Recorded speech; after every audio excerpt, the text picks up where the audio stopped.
জীবনেও খুশি নয় সঞ্জয়। আদালত থেকে বেরোনোর সময় বলল, বদনাম হয়ে গেলাম। বিচারক বলেন, নিজেকে নির্দোষ দাবি করা ছাড়া যদি আর কিছু বলার থাকে তো বলুন। আপনার বিরুদ্ধে অভিযোগ প্রমাণিত। কি করেছেন সেটা আপনিই সব থেকে ভালো জানেন। শুনে সঞ্জয় বলেন, আমাকে ফাঁসানো হয়েছে।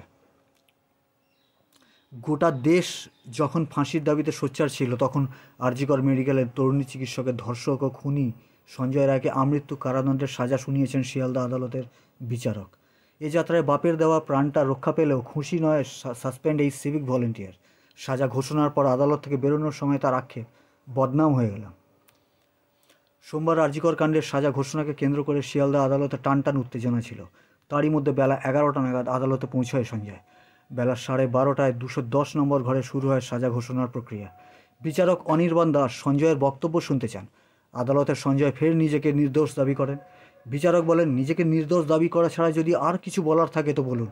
আপনার বিরুদ্ধে অভিযোগ প্রমাণিত। কি করেছেন সেটা আপনিই সব থেকে ভালো জানেন। শুনে সঞ্জয় বলেন, আমাকে ফাঁসানো হয়েছে। আমাকে দিয়ে জোর করে সাদা কাগজে সই করানো হয়েছে। আমাকে মুখ বন্ধ রাখতে বাধ্য করা হয়েছে। এরপর রায়দান করে 2টি ধারায় যাবজ্জীবন কারাদণ্ড ও 50,000 টাকা জরিমানা, অনাদায়ে 5 মাসের কারাদণ্ড ও 1টি ধারায় আমৃত্যু কারাদণ্ডের সাজা শোনান বিচারক অনির্বাণ দাস। সঙ্গে নির্যাতিতার বাবা মায়ের জন্য 17 লক্ষ টাকা ক্ষতিপূরণ ঘোষণা করেন তিনি। এরপর ধীরে ধীরে ফাঁকা হয়ে যায় আদালত কক্ষ। কিছুক্ষণ পর সঞ্জয়কে জেলে নিয়ে যাওয়ার তোড়জোড় শুরু করে পুলিশ।